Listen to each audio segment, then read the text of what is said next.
Quando você é um terrorista em um túnel, tomando decisões como devemos levantar as mãos e nos render ou devemos continuar lutando? E então você vê 5.000 protestando em Boston, 10.000 protestando por você em Nova York, 20.000 em Londres, Los Angeles e São Francisco. E você vê isso e pensa: tudo o que preciso fazer é continuar e o Ocidente vai me apoiar. Eles deram oxigênio ao Hamas para continuar lutando, além do Hezbollah, Houthis e agora a Guarda Revolucionária do Irã. Desde 7 de outubro, poucas vozes dentro das universidades de elite dos Estados Unidos se tornaram mais reconhecidas e mais ousadas do que Shai Davidai, um professor da Universidade de Columbia, que se tornou um dos críticos mais contundentes do antissemitismo, da intimidação e do extremismo ideológico nos campi universitários. Enquanto muitos silenciaram, ele confrontou publicamente a liderança da universidade, defendeu estudantes judeus e alertou que o que ocorre nos campi vai além de Israel. Professor Shai Davidai, muito obrigado por estar aqui comigo. Obrigado por me receber, Daniel, e obrigado por fazer este programa, este podcast, esta série. Quero dizer algo porque raramente as pessoas me apresentam de formas diferentes. Acho que você foi direto ao ponto. Sabe, sim, eu me tornei esse rosto e essa voz contra o antissemitismo, mas, para mim, a luta é muito, muito mais profunda. Então, sabe, eu tenho muitas tatuagens. Sou um homem tatuado. E a primeira tatuagem que fiz depois de 7 de outubro foi em hebraico e diz Emet, verdade. Porque para mim, o que vi quando estava no campus e tudo explodiu foi apenas uma distorção da verdade objetiva, das verdades morais. E eu, sabe, como acadêmico, se deixarmos o lado judeu de lado, se deixarmos o lado israelense de lado, apenas como acadêmico, senti que não era para isso que eu tinha me comprometido. Isso não é o que uma academia deveria ser, e é por isso que eu e outros tivemos que nos levantar e nos manifestar. Sim, eu ia te perguntar, sabe, desde 7 de outubro, o que você acha que a maioria dos americanos ainda não entende fundamentalmente sobre o que está acontecendo nesses campi de elite? Ótima pergunta. Eu acho que a única coisa que os americanos não entendem, e aliás, não só os americanos, mas pessoas do mundo todo, é que eles acham que os estudantes são o problema. Agora, em parte, isso acontece porque os estudantes são o veículo para muito do ódio que vemos nos campi, muito do radicalismo, impedindo conversas, excluindo certas pessoas de determinados espaços. Sabe, os lenços palestinos, os estudantes rendem uma matéria interessante para o New York Times. Mas o verdadeiro problema são os professores. Os estudantes não chegam ao campus com essas ideias prontas sobre Israel e sobre judeus.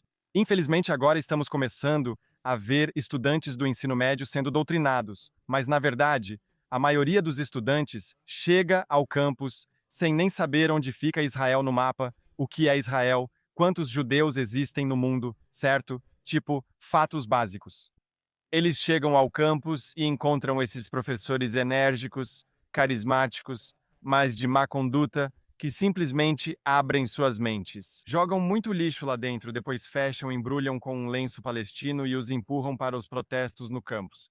Então, enquanto vemos explosões ou erupções no campus sendo feitas pelos estudantes, e depois pensamos que, agora que não há mais protestos, tudo voltou ao normal. Tipo, não, nada voltou ao normal porque os professores, nenhum deles pagou o preço. Nenhum deles foi responsabilizado pelo que fizeram e ainda estão fazendo até a próxima vez.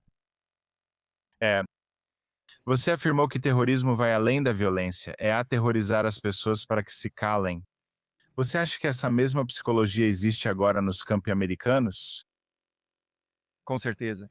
Quero dizer, veja, quando falamos sobre terrorismo, virou uma palavra que todo mundo desconstrói e analisa, sabe? Isso é terrorismo, aquilo é terrorismo. Mas, quando você realmente pensa no que significa o terrorismo e observa como ele se manifesta ao redor do mundo, a ideia não é atacar toda pessoa com quem eu discordo ou toda pessoa que eu acho que é um problema. Mas a ideia é, sabe, na falta de uma palavra melhor, aterrorizar, criar uma experiência que se eu atacar aleatoriamente e com frequência algumas pessoas, todo o resto vai aprender a lição e parar de fazer o que eu quero que eles parem de fazer, certo? Então, claro, se você levar isso ao extremo, quando um homem-bomba, sabe, um homem-bomba do Hamas, entra em um ônibus em Jerusalém e se explode, O que eles realmente estão fazendo não é apenas ferir ou matar os 20 e poucos judeus e israelenses não judeus que estão lá. Mas o que eles estão criando é uma experiência onde agora todos têm medo de pegar um ônibus. Agora todos têm medo de sair de casa. Essa é a ideia de aterrorizar. A mesma coisa acontece se você for para os campi universitários ou realmente em qualquer parte da mídia ou do establishment elitista, você ataca alguns indivíduos de forma dura o suficiente, com frequência suficiente e de maneira aleatória o bastante para que todos os outros simplesmente fiquem calados. Acho que parte do problema de por que a minha história, ou problema, não sei, de por que a minha história ganhou tanta notoriedade é porque eu me recusei a ficar calado. Então, quando os manifestantes usaram tudo o que tinham à disposição, inclusive, sabe, fazendo denúncias falsas contra mim, inclusive espalhando boatos na internet, e eu simplesmente disse: não, vocês não vão me calar. Então eles foram e trouxeram um imã de Utica, Nova York, um imã extremista radical que disse: vocês precisam mirar em Shai Davidai, e se vocês calarem ele, vão calar mais 100 professores como ele. Mais uma vez, eu me recuso a ser silenciado. Então, a universidade, você sabe, teremos um problema de centenas de estudantes, professores e funcionários promovendo o terrorismo no campus. E temos outro problema, que é um professor que está denunciando esse problema. O que a universidade fez? Eles vieram atrás de mim achando que se me silenciassem, nenhum outro professor como eu faria o mesmo. E eis que eu me recuso a ficar calado, certo? Mas o que eles fazem realmente cria uma autocensura nos campi, cria medo. E muitas pessoas que eu encontro dizem: sabe, eu queria poder fazer o que você faz, mas tenho medo, estou preocupado. Ou seja, fui aterrorizado. O que você acha que é mais perigoso, né? Os extremistas em si ou as instituições que os protegem? Olha, sempre vai haver extremistas. E no final das contas, o perigo imediato vem dos extremistas. Seja os extremistas com, você sabe, uma bomba, ou extremistas com um artigo de opinião no New York Times, certo? Uma coluna. Não importa. Os próprios extremistas são os que causam dano. Mas os extremistas nunca teriam a plataforma e a capacidade de causar dano. Se não fossem as instituições que os abrigam, às vezes de forma voluntária, às vezes involuntária, e as instituições que realmente lhes dão as ferramentas de que precisam para fazer o que fazem, certo? Então, como se sabe, no campus da Colômbia, ainda 3 anos depois, nada aconteceu. Mas temos um professor chamado Joseph Massad, que no dia 8 de outubro escreveu sobre a alegria e o júbilo que sentiu ao ver o massacre de 7 de outubro. Certo? Esse é um extremista, um professor extremista que está corrompendo a mente dos estudantes americanos. Agora, Joseph Massad seria um extremista se ele estivesse na Colômbia ou se estivesse em qualquer outro lugar. Mas a Colômbia dá a ele uma sala de aula, dá a ele de 50 a 100 alunos, todo ano novos alunos, dá a ele a capacidade e credenciais para ir e publicar suas mentiras e calúnias, dá a ele a possibilidade de contratar outras pessoas como ele, promover outras pessoas como eles e criar uma rede de extremistas. É por isso que eu, desde o primeiro momento, não fui atrás dos alunos, não fui atrás dos professores, fui atrás das instituições. Devemos lembrar que essas instituições são financiadas por nós, contribuintes, agora, em 18 de maio, cerca de um mês após todos pagarem seus impostos. Seu dinheiro está indo para extremistas. Quando você paga, e não existe universidade privada nos Estados Unidos, a Universidade Columbia recebe anualmente 3,5 bilhões de dólares de dinheiro dos contribuintes. Então, quando você paga seus impostos no estado de Nova York, na Califórnia ou onde quer que seja, parte desse dinheiro vai para Harvard, Columbia, Berkeley e outras universidades. Parte desse dinheiro vai para os extremistas. Não quero financiar extremistas, mas não posso pedir a Joseph Massad que pare de ser antissemita. Mas o que eu posso fazer é ir até Columbia e dizer: parem de contratar antissemitas, parem de promover antissemitas, parem de dar espaço para antissemitas. Por isso meu foco principal está lá. Você disse que os protestos visíveis podem ter diminuído. Não vemos tantos quanto víamos nos primeiros dias, mas a ideologia entrou na clandestinidade. Isso é ainda mais perigoso? Eu realmente acredito que prefiro ver o inimigo que eu enxergo do que o inimigo que eu não vejo. Então, embora eu seja grato pelo fato de que os protestos tenham meio que diminuído, O que significa, em termos concretos, ser abertamente judeu, abertamente israelense e abertamente sionista? Os estudantes podem ir para a aula e aprender pelo que pagaram, o que foram buscar. Então isso é incrível, isso é maravilhoso. Mas apesar desses pontos positivos no curto prazo, no longo prazo, isso significa que para os irmãos mais novos, daqui a 5, 10 anos, quando forem para a faculdade, eles terão mais dificuldade em fazer o que estão fazendo agora. Simplesmente porque os professores estão aprendendo, os professores estão se adaptando. Eles perceberam que protestos podem ser um caminho, mas há outras formas de expulsar os sionistas, ou seja, judeus que não querem renunciar à identidade. Vão descobrir que há diferentes maneiras. Da mesma forma que, entre cada guerra entre Israel e o Hamas, houve anos de tranquilidade. Às vezes eram 2 anos, às vezes 5 anos, às vezes era mais tempo, certo? Mas então, cada nova guerra era pior, porque o Hamas, os terroristas, adaptavam suas estratégias para enfrentar o que viam como novos desafios. Esses professores agora estão adaptando seus planos de ensino. Eles estão adaptando a forma como comunicam sobre Israel, sobre judeus e sobre os Estados Unidos para transmitir seu ódio, mas também para passar despercebidos. E isso me preocupa. Uma de suas frases mais marcantes foi: ao levar um soco na cara, você pode ficar calado ou se manifestar, não é? Por que você acha que muitos escolhem o silêncio? Acredita que vários professores concordam com você em privado, mas temem se manifestar publicamente? Sim. Você já levou algum soco no rosto? Não. Eu já levei um soco no rosto uma vez de um policial à paisana antes de 7 de outubro, sem relação com tudo isso. E é uma experiência dolorosa, mas é mais do que apenas uma experiência dolorosa. É uma experiência humilhante porque basicamente te mostra que existe uma hierarquia. E na ordem hierárquica você fica de boca fechada. Agora, como você provavelmente já percebeu, eu não fico de boca fechada, né? Mas é uma coisa assustadora, é uma coisa perigosa. Então é algo que pode não ser confortável. Então eu entendo toda pessoa que quer se manifestar e não faz isso. Tipo, eu entendo. Muitas vezes eu quero dizer algo e sinto aquele medo de talvez eu não devesse me manifestar, sabe? Não julgo ninguém por esse medo. Eu não julgo as pessoas por esse medo. Eu avalio as pessoas com base em elas cederem ou não a esse medo, entende? Eu consigo entender tudo, as preocupações que as pessoas têm, mas aí eu só digo para elas uma coisa que realmente me motiva. Sabe sim, você está com medo agora das consequências de falar, de se posicionar ou de fazer alguma coisa. Eu tenho mais medo das consequências de você e de 1000 pessoas como você que têm medo de falar, porque o outro lado percebe esse silêncio. E as administrações, aquilo que a gente falou, supostamente as administrações neutras, elas percebem esse silêncio e agem com base nesse silêncio. Então, enquanto você acha que está facilitando sua vida ao não se manifestar a longo prazo, você está tornando sua vida, e de novo, a vida dos seus filhos, dos seus netos, muito mais difícil. Vou te dar um exemplo. Eu uso camisetas como a de hoje, que diz "Todo judeu conta". Às vezes visto outra com frases como "É essa a cara de um sionista" ou algo sobre sionismo. E andando por Nova York, às vezes tem bairros onde eu recebo gritos, as pessoas zombam de mim, algumas pessoas, não é legal, não é divertido. E minha esposa e eu continuamos tendo essas conversas. Eu devo continuar usando essas camisetas e ela também deve continuar usando, e devemos incentivar outras pessoas a usarem também?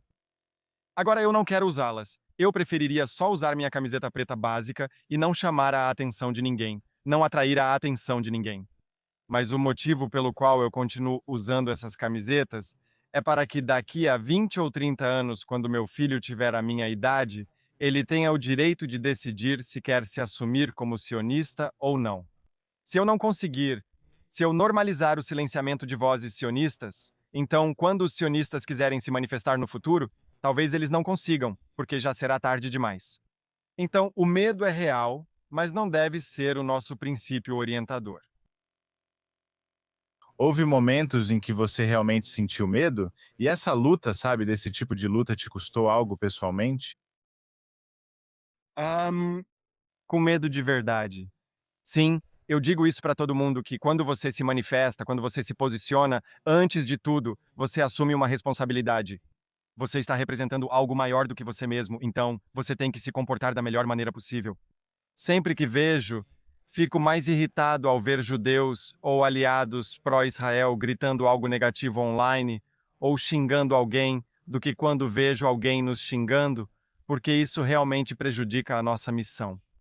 Mas para isso, então, eu acabo me encontrando nesses tipos de situações conflitantes. Eu sempre mantenho uma certa distância. Eu digo para as pessoas manterem distância, distância física, garantir que não estejam em perigo, mas ao mesmo tempo não se encolham, certo? Eu prefiro que você ande 2 quarteirões longe de onde está acontecendo o protesto anti-Israel e faça o seu próprio protesto. E assim, as pessoas que saírem desse protesto vão ver você. E pelo menos haverá esse equilíbrio, em vez de você ir lá, se envolver em alguma confusão e depois nunca mais fazer isso de novo. Então, sim, eu já passei por algumas situações que quase chegaram ao confronto físico, eu diria, mas eu sempre me afasto. Eu sempre tento acalmar a situação. Sempre lembro a mim mesmo e a outra pessoa que não é assim que se resolve conflitos, nem aqui, nem no Oriente Médio. Tipo, se você realmente quer resolver isso, tem que usar as palavras, usar a cabeça, não usar os punhos. A menos, é claro, que alguém ataque primeiro. Aí, tudo bem. O que você achou dos protestos recentes que aconteceram em Nova York, do lado de fora da sinagoga? E acho que eles marcharam pelas ruas do bairro residencial judeu no Brooklyn. Você acha que eles se sentem mais encorajados por causa do seu prefeito? O que você achou disso? Bem, uma vez ouvi alguém dizer algo que realmente me marcou. Disseram: quando protestamos, protestamos em nossos bairros. Quando eles protestam em nossos bairros. E isso manda uma mensagem muito, muito forte, certo? Porque o que fazemos quando protestamos? Por quase 2 anos, protestamos pela libertação dos reféns. Onde fizemos isso? Fizemos isso onde nos sentíamos confortáveis em nossos bairros para fazer nosso povo acordar, certo? Então, por que eles estão protestando em nossos bairros? Não existe esse nosso. Todos os bairros são diversos, mas são bairros de maioria judaica ou com presença judaica significativa. Por que eles fazem isso? Ou em Pico Robertson, em Los Angeles, certo? Eles fazem isso porque não estão tentando agitar ou despertar o lado deles para alguma verdade, porque eles estão mentindo. O que eles estão tentando fazer é nos forçar a nos esconder. E, claro, você sabe, isso não é novidade. Quando a Ku Klux Klan quis marchar com seu ódio supremacista, branco e antissemita, para onde eles foram? Eles foram para os bairros com maior população judaica, sabe? Como em Skokie, Illinois, certo? Agora, eles escolheram áreas com alta concentração de sobreviventes do Holocausto nazista, certo? Aqueles que sobreviveram ao Holocausto foram os alvos, por quê? Porque eles queriam mandar uma mensagem de que somos contra vocês. É a mesma coisa. Esses grupos anti-judeus, anti-Israel e anti-americanos estão indo para bairros judeus para dizer que são contra vocês. E claro, quando você tem um prefeito ou qualquer líder, mas em Nova York é o prefeito que fala uma coisa e depois outra, certo? De um lado diz, amo o povo judeu. Do outro diz, não me oponho a ataques contra eles, em outras palavras. A base dele entende o recado. A grande base gay dele entende o recado de que, se não somos incentivados a fazer isso, pelo menos não estão mandando a gente recuar. Então, infelizmente, sinto que vamos ver muito mais disso antes das coisas melhorarem. Uhum. Você acha que essas universidades de elite ainda se preocupam principalmente com a educação dos seus alunos, ou mais em proteger sua marca, o dinheiro que entra, sua ideologia? O que você acha que eles mais valorizam? Antes de 7 de outubro, eu tinha minhas dúvidas. Depois de 7 de outubro, ficou muito, muito claro para mim, pelo menos nas universidades em que estive, que são Cornell, Princeton, The New School e Columbia, além de outras com as quais tenho interagido, que eles só se importam com dinheiro. Eles não deixam de se importar com os alunos, mas os veem como clientes. E ao enxergar o aluno assim, querem agir de certas formas. Primeiro, atrair o máximo de clientes possível, independentemente do nível ou ideologia, e reter o máximo possível deles. Não importa o que eles façam enquanto estão na sua loja ou aqui no campus, você não quer expulsá-los porque isso é perda de renda. Então, o que você faz quando se importa com dinheiro?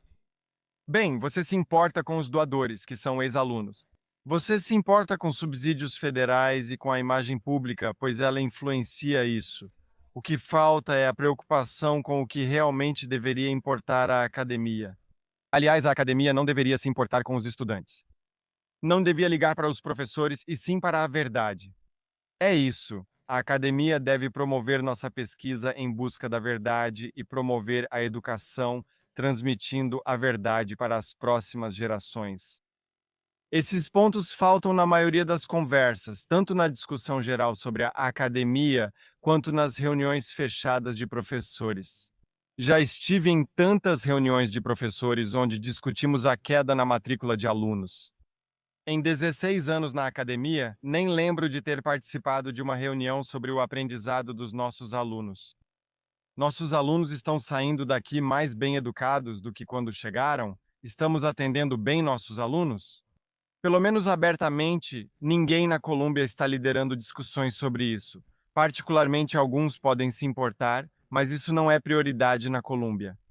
Estamos conseguindo mais alunos, ou seja, mais dinheiro para a Colômbia. É isso que importa para a Colômbia. E estamos formando esses alunos para que outros possam entrar? Digo isso agora, honestamente, embora pareça que estou sendo muito calmo sobre isso. Essa foi uma das minhas constatações mais dolorosas, porque eu realmente achava que a academia era pelo menos um dos lugares que poderiam salvar o mundo, salvar a humanidade, salvar a sociedade. Agora eu já não tenho tanta certeza. É, como sabemos, muito do financiamento dessas universidades vem do Catar e de outros países, e eles têm como alvo as universidades. Mas por que você acha que tantas pessoas altamente educadas são vulneráveis à propaganda? Bem, Olha, todos nós somos vulneráveis à propaganda. Na verdade, quando é uma propaganda com a qual concordamos, chamamos de informação ou educação. Quando discordamos, chamamos de propaganda. Sabe? Então todos nós somos vulneráveis a processos psicológicos básicos. E foi nisso que eu me concentrei antes de tudo isso. Eu era um psicólogo social estudando julgamento e tomada de decisão. Como as pessoas decidem, como persuadimos os outros. E o problema não é tanto o fato de a propaganda existir. Nós temos propaganda desde que temos escrita. O problema é que a propaganda está superando a inteligência humana em termos das ferramentas que estão sendo usadas agora, como vídeos, imagens, redes sociais e tudo isso. E o outro problema é que não é transparente de onde a informação está vindo, certo? Então vamos dizer que eu cresci em Israel, mas por alguns anos morei na Romênia pós-comunista. Foi logo depois que Ceausescu caiu e o governo romeno se tornou democrático. Mas havia uma profunda desconfiança no governo. Por quê? Porque as pessoas aprendem que o governo envia propaganda e por isso tudo que vem dele é recebido com muito ceticismo. Então cada um tira suas próprias conclusões, certo? Esse é o problema dos regimes autoritários que acabam perdendo a confiança do povo. Mas o que acontece quando a propaganda é vista apenas como informação comum? Quando você abre o computador ou o celular e vê um vídeo e não sabe que aquele vídeo foi direcionado para você, por causa de dinheiro do Catar, da Rússia, da China, do Irã. Você não sabe se o vídeo é real ou não, certo? Quando você vai à aula e um professor usa esse vídeo, ele pode saber ou não, mas isso acaba se encaixando nas convicções ideológicas dele. Agora, de repente, você nem sabe que deveria tratar isso como propaganda. Então, isso se torna um problema realmente complicado que, você sabe, agora, se você for a Camp Americanos na Universidade de Columbia, de novo, estamos focando principalmente nas áreas de humanas e ciências sociais. Muitos estudantes de graduação vão te dizer que confiam na Al Jazeera, agência de notícias do Catar, que é conhecida por distorcer a verdade em muitas coisas diferentes, que é conhecida por dar espaço para terroristas de verdade, que é conhecida por dar espaço para as retóricas mais antissemitas? Eles confiariam mais na Al Jazeera do que em uma agência de notícias americana.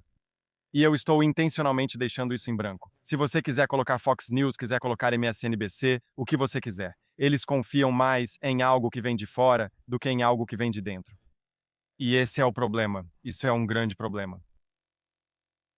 você acha que as universidades de elite ainda valorizam o debate ou principalmente o consenso ideológico? É raro ver eles trazendo os dois lados para uma discussão hoje em dia. Acho que é importante distinguir. Debate e discussão são coisas diferentes. A ideia, o objetivo do debate é vencer, não é necessariamente a verdade. E as universidades adoram debates. Elas adoram debates porque, se tudo o que importa é quem vence, e não qual é a verdade, então você pode organizar o jogo para que você vença, para que o seu lado vença. Como você faz isso? Primeiro de tudo, você tem 90% das pessoas de um lado do espectro político e 10% das pessoas do outro lado do espectro político.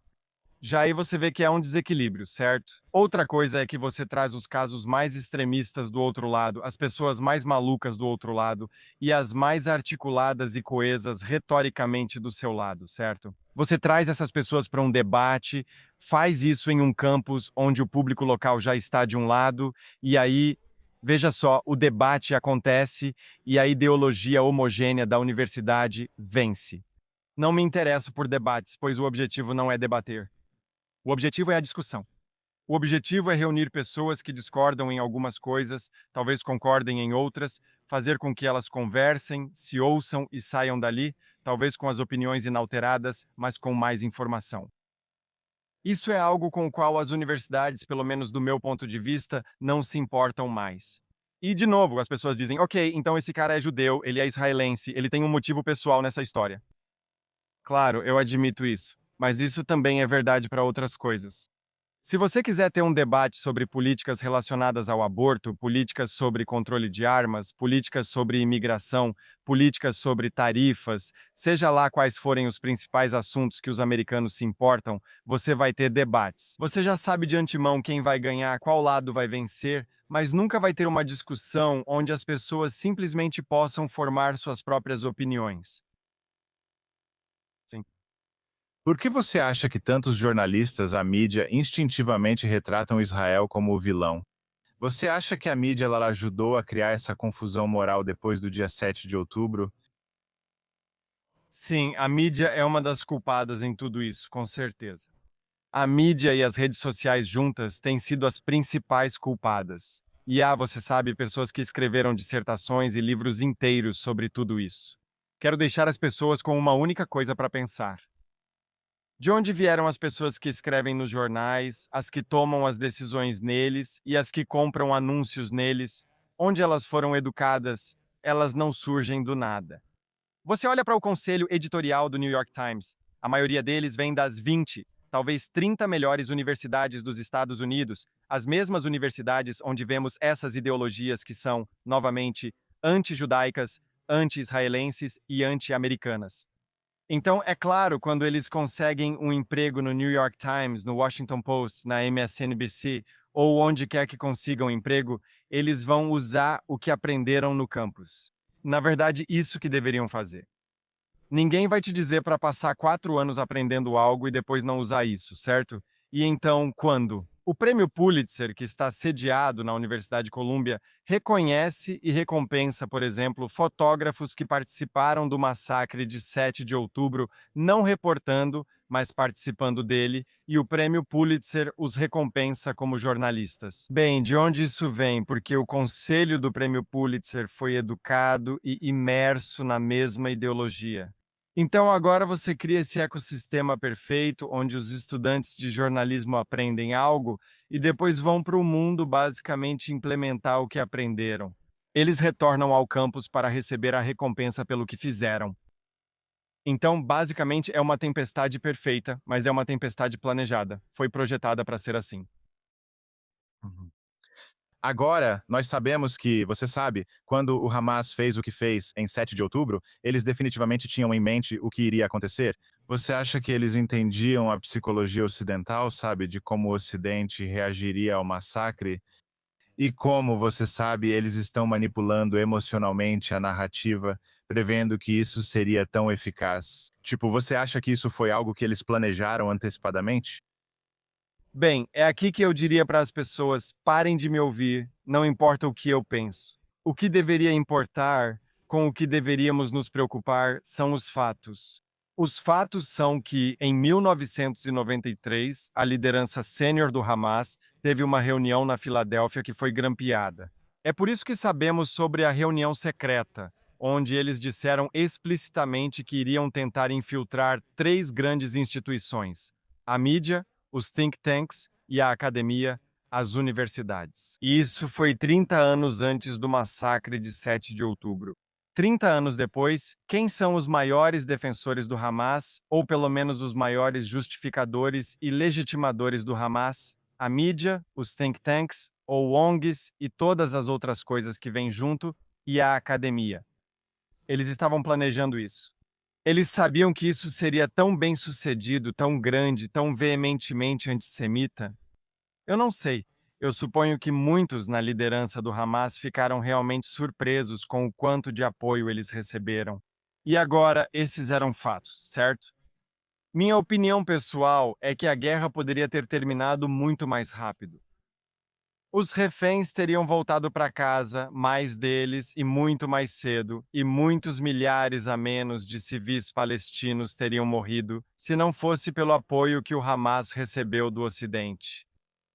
Quando você é um terrorista em um túnel tomando decisões sobre se deve levantar as mãos e se render ou continuar lutando, e então você vê 5.000 protestando em Boston, 10.000 protestando por você em Nova York, 20.000 em Londres, Los Angeles, São Francisco, Austin, Chicago, Melbourne e Sydney. E você vê isso e pensa, bem, tudo o que eu preciso fazer é continuar e o Ocidente vai me apoiar. Agora, não tenho certeza se todos os manifestantes no Ocidente percebem o que fizeram, que na verdade deram oxigênio ao Hamas para continuar lutando, e também ao Hezbollah, aos Houthis e agora à Guarda Revolucionária Iraniana. Mas o efeito do que eles estavam fazendo foi esse. Hum.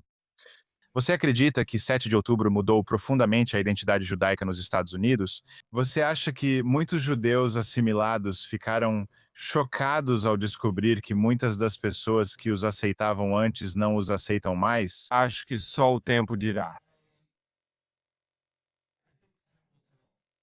Mas eu acho que, se existe algum judeu por aí que não foi mudado pelo massacre de 7 de outubro e pelo aumento do antissemitismo no mundo todo, acho que essa pessoa não está prestando atenção.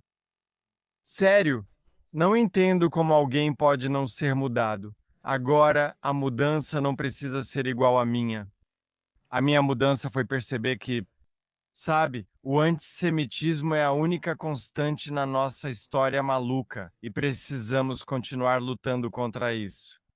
E isso me tornou mais forte, um judeu mais orgulhoso, um judeu com mais conhecimento. Outros judeus, o que eles aprendem com isso é: vou tentar me assimilar o mais rápido possível, esperando que o que vier a seguir aconteça. Antes ou depois dos meus filhos ou netos, era receber aquele selo de aprovação, certificado pelos não-judeus, o kosher deles. Outros seguiram o caminho oposto e disseram: sabe de uma coisa? Nós, como judeus, agora vamos lutar contra Israel porque, sabe, e eles inventam umas soluções e razões malucas para si mesmos. Mas se você não mudou, então eu não entendo essa mentalidade. Uhum. Você afirmou que os judeus costumam ser um teste para colapsos sociais mais amplos. O que quis dizer com isso? Então, se você olhar para a história, se você olhar para qualquer grande onda de antissemitismo, embora tenha como alvo os judeus, ela os atinge por serem diferentes, certo? Religiosa e etnicamente diferentes, estados étnicos distintos, seja o que for. Mas então, quando eles terminam ou não se satisfazem apenas indo atrás dos judeus, começam a mirar em toda pessoa que é considerada diferente ou incongruente com o que a sociedade deseja. Nesse momento, certo? Como é sabido, os nazistas perseguiam não só judeus, mas também negros, testemunhas de Jeová, LGBTQ, pessoas com deficiências físicas e mentais, entre outros. Você vê isso claramente quando os cruzados massacraram os judeus em massa no século XII. Eles faziam isso a caminho de massacrar muçulmanos em Jerusalém, certo? Então nunca é só sobre os judeus. E você vê isso especialmente nos dias de hoje. Porque quando, tipo, eu posso imaginar uma pessoa não judia indo e vendo um protesto, e a gente nem diz para ela do que se trata esse protesto. Dizemos a ela: procure uma bandeira americana. Eles me disseram: vimos uma bandeira americana. Foi difícil achar, só havia uma e estava sendo pisoteada. Vimos outra sendo queimada. Ok, agora veja. Alguém está dizendo algo sobre os Estados Unidos. Alguém está cantando o hino nacional? Não, nunca ouvimos isso. Ok, alguém estava dizendo alguma coisa? É tipo, bem, eles estavam dizendo que o NIPD é como a KKK. E isso não é sobre Israel, certo? O NIPD é supremacista branco. Ok, isso é interessante. O que mais eles disseram? Eles disseram que os Estados Unidos são um país genocida, imperialista e colonialista. É tipo, ok, interessante. Então nem estamos falando de judeus aqui. Agora. Então eu pergunto pra eles, só por curiosidade, qual era esse protesto? Disseram que era um protesto pela Palestina livre. É tipo, ok, você está vendo o que está acontecendo aqui? Então, nominalmente, era um protesto contra Israel, contra o Estado judeu, mas você acabou de mencionar 3, 4 ou 5 coisas diferentes que não têm nada a ver com judeus, não tem nada a ver com Israel e tem tudo a ver com os Estados Unidos da América. E isso, para mim, mostra perfeitamente que ir atrás dos judeus é só o símbolo do que vem depois. E o que vai acontecer em seguida é: você sabe, sim, já descolonizamos, descolonizem Israel. Vamos continuar. Vamos pegar a Austrália e Reino Unido. Vamos pegar os Estados Unidos e o Canadá. Vamos pegar o México, certo? Os mexicanos são apenas, você sabe, eles não são nativos americanos. Alguns deles são como os astecas e os maias, mas alguns vieram de Hispaniola, certo? Então não termina com os judeus. Nunca termina. Você acha que o antissemitismo é só uma desculpa para o antissemitismo? Pode haver pessoas que são apenas contra o Estado de Israel, mas não antissemitas? Por que as pessoas parecem perder a clareza moral quando os judeus estão envolvidos? Outras raças ou religiões não são tratadas assim. Quero ser muito claro e depois vou explicar o porquê. O antisionismo é antissemitismo. Ponto final. Sabe, sem mas, sem porém, sem ok, talvez haja uma ressalva. Não, antisionismo é antissemitismo. Agora, se pegarmos isso e dissermos, ok, então como eu explico, meu amigo? Meu amigo odeia o governo israelense. Eles são antisionistas. Isso significa que são antissemitas? E eu digo, bem, eles acreditam que o povo judeu tem direito à autodeterminação? É isso. Eles acreditam que o povo judeu é como qualquer outro povo e tem direito a um estado próprio? Se o seu amigo disser que não, então a próxima pergunta é: eles acreditam que estados muçulmanos têm direito de existir ou que estados cristãos têm direito de existir? Se eles disserem não, diga: ok, seu amigo é só um anarquista, não antissemita, e tudo bem. Se disserem que só o estado judeu não tem direito de existir, mas todos os outros estados cristãos, muçulmanos, hindus, como o Butão, têm esse direito, então estão focando apenas nos judeus e tratando-os como exceção. Isso é antissemitismo. Certo. Agora também podemos falar historicamente sobre o antisionismo na União Soviética, que basicamente era apenas perseguir judeus sob outros nomes. Podemos falar sobre estatísticas, sobre o fato de que 95% dos judeus do mundo são sionistas. Então, de toda forma, quando você ataca sionistas, você ataca judeus. Podemos falar sobre todas essas coisas.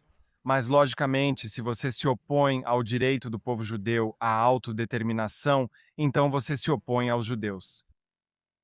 Então você é um antissemita? Você já teve, sabe, muitos dos seus alunos judeus desabafando com você e falando sobre o que eles estão passando no campus? E que tipo de conselho você deu ou dá para eles? Cara, essa foi a mais difícil. Agora, eu não estou mais na Colômbia. Eu saí quando ficou insuportável. E o que eu mais senti falta foi de estar lá com os alunos, ensinando, debatendo. Muitos alunos me diziam, sabe, uma das duas principais coisas que eles me diziam era sobre relacionamentos sociais. Só o fato de que outros alunos de repente deixaram de ser amigos deles. Colegas de quarto se mudaram ou pediram que eles se mudassem. Por quê? Porque eles são judeus que acreditam no direito do povo judeu à autodeterminação. Só isso. O outro tipo que eu recebia eram alunos me perguntando: o que fazemos em relação a esse professor? O que fazemos em relação àquele professor? Esse professor dá aula para a minha turma e fica falando isso e aquilo. Eu confronto ele? Eu não confronto? Sentia ainda mais essa divisão interna sobre como lutar contra a máquina sendo o mais fraco nela. E lá eu sempre dizia para eles: sempre comece com curiosidade.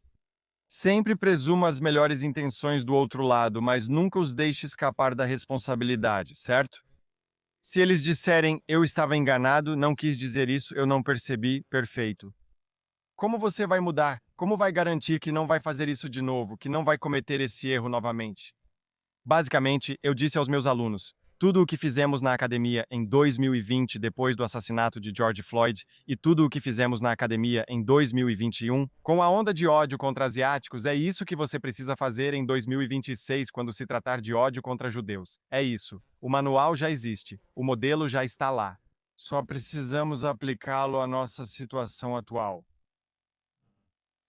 O que você diz para os estudantes que só querem manter a cabeça baixa e sobreviver e não querem, sabe, enfrentar isso? Eles meio que querem se esconder ou algo assim? Digo a eles que entendo, que realmente entendo e não os culpo. Sempre falo isso, inclusive para estudantes do ensino médio e faculdade. Minha geração falhou com vocês. Vocês deveriam ser a geração que simplesmente ia aproveitar a vida. Nós estávamos dormindo no ponto e agora vocês têm que lidar com as consequências. Agora, já que vocês têm que lidar com as consequências, como vocês vão lidar com elas? E eu apresento a eles a tragédia dos comuns. É uma ideia muito famosa da teoria dos jogos que diz que o que é bom para o indivíduo pode não ser bom para o coletivo. E o que é bom para o coletivo pode não ser bom para o indivíduo. Então, sim, cada um de vocês pode simplesmente baixar a cabeça e estudar. Se todos fizerem isso e ninguém lutar, esse espaço não permitirá que prosperem ou até estejam nele. E eu dou a eles o exemplo do que acontece em Israel, certo? Você acha que existe uma mãe ou um pai que, em sã consciência, fica feliz com o fato de seus filhos irem lutar em Gaza, na Cisjordânia, no Líbano ou no Irã? Claro que não. Para todo mundo, do ponto de vista individual, o mais natural é abaixar a cabeça e simplesmente viver a sua vida. Mas se todos nós fizermos isso, então aqueles que nos odeiam, aqueles que desviam o foco, vão conseguir o que querem. Digo aos alunos que cada um deve encontrar seu caminho. Nem todos precisam ser como eu, gritar, postar ou fazer tudo isso. Você precisa encontrar a sua maneira de revidar. Se você é bom com as palavras, sabe rápido com a caneta, entre para o jornal estudantil e garanta que tenhamos uma voz sionista no Zoom, no jornal judaico.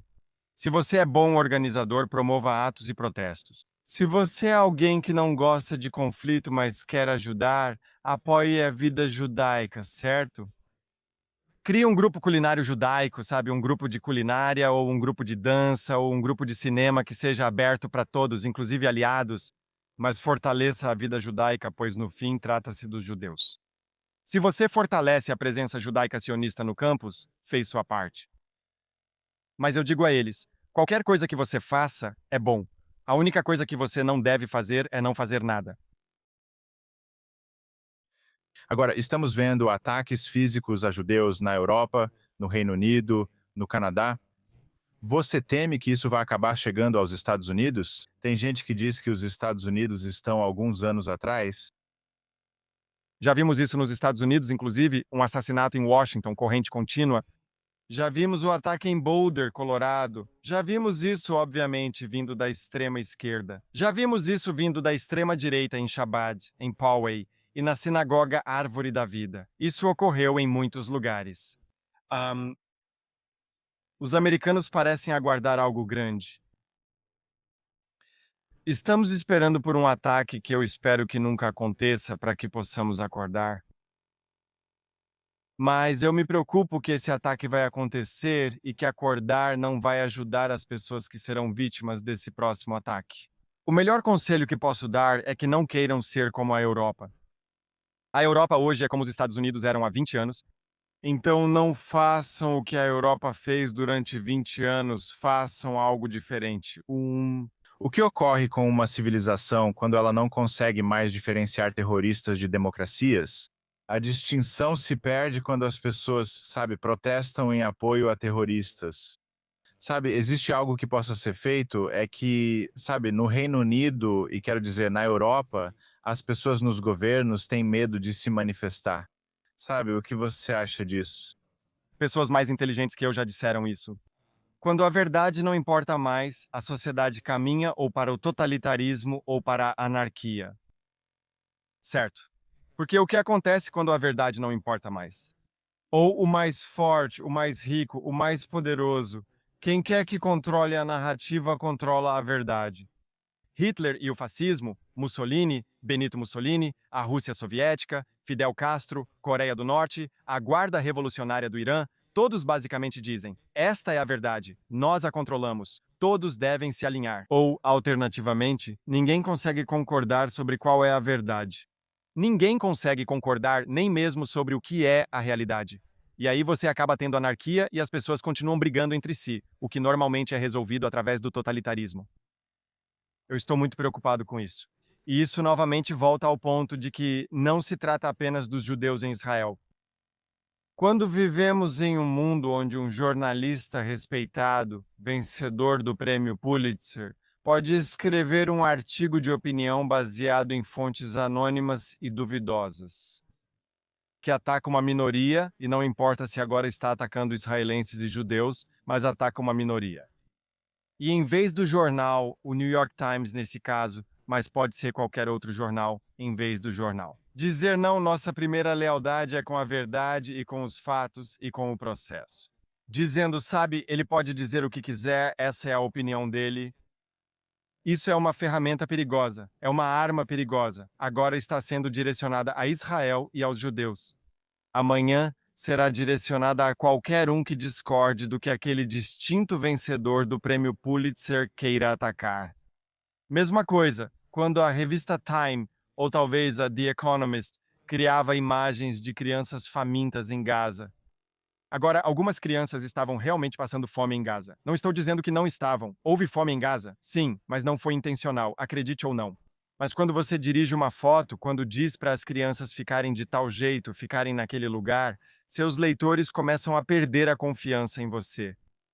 Agora, quando quiser me mostrar uma foto real de um problema real nos Estados Unidos, seja sobre imigração, impostos ou qualquer outra coisa, eu não vou acreditar, porque você destruiu completamente a confiança que existia.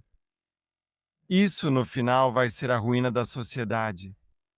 Não por causa dos judeus, não por causa dos israelenses, não por causa do ódio, mas porque temos essa grande arma da verdade. A distorção está sendo direcionada, sendo usada contra grupos, indivíduos e ideias sem nenhum tipo de fiscalização. O que te dá esperança agora para o povo judeu, para o Estado de Israel?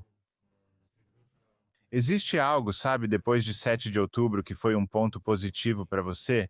O que você pensa sobre isso? Sim, eu tive muitos. Primeiro de tudo, interações como esta. Você disse que começou de verdade depois de 7 de outubro, sabe? Eu mudei completamente de direção.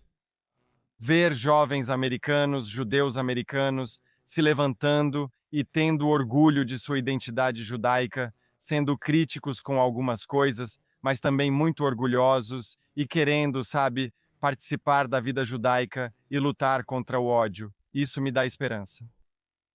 Outra coisa que me dá esperança nos Estados Unidos é o fato de que nenhum prefeito, nenhum governador, nenhum presidente é para sempre.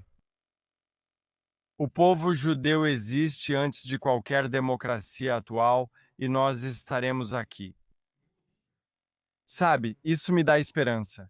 Mesmo enquanto lutamos contra pessoas como Mamdani e garantimos que ele não consiga causar todo o dano que deseja. E, como eu disse, eu também sei que ele não vai ser prefeito para sempre. Mas os judeus vão estar aqui e nós vamos celebrar o Shabat, os Sederes e a Sukkah e em tudo mais. Muito depois que o nome dele e o meu nome forem apagados da história. Isso me dá muita esperança. Uau, cada judeu conta. Sim, com certeza. Quero realmente agradecer pelo seu tempo, pela sua coragem, por se posicionar quando tantos escolhem permanecer em silêncio. Onde as pessoas podem te encontrar? Ouvi o seu podcast incrível, aliás. E se você quiser nos deixar uma mensagem final, Então eu diria, você pode me encontrar nas redes sociais, no Instagram e no Twitter. Meu arroba é Shai Davidai, Shaidavidai. Eu também tenho um podcast onde eu fico em silêncio e amplifico as vozes de outras pessoas. Chama-se Here I Am with Shai Davidai. Está no YouTube, Apple Podcasts, Spotify, em qualquer lugar onde você pode ver muitos judeus e aliados que estão lutando contra essa loucura. E recentemente eu lancei um novo podcast chamado Pragmatic Judaism, que é sobre a vida judaica, não sobre combater o ódio. Porque lembre-se, no final das contas, meu objetivo não é combater o ódio, mas sim preservar e prosperar como povo judeu. Pragmatic Judaism é minha tentativa de fazer isso. É um podcast semanal de 7 minutos no Spotify, Apple e Instagram. Incrível. Desejo a você muita sorte no futuro e mais uma vez obrigado pelo seu tempo. Obrigado e continue firme.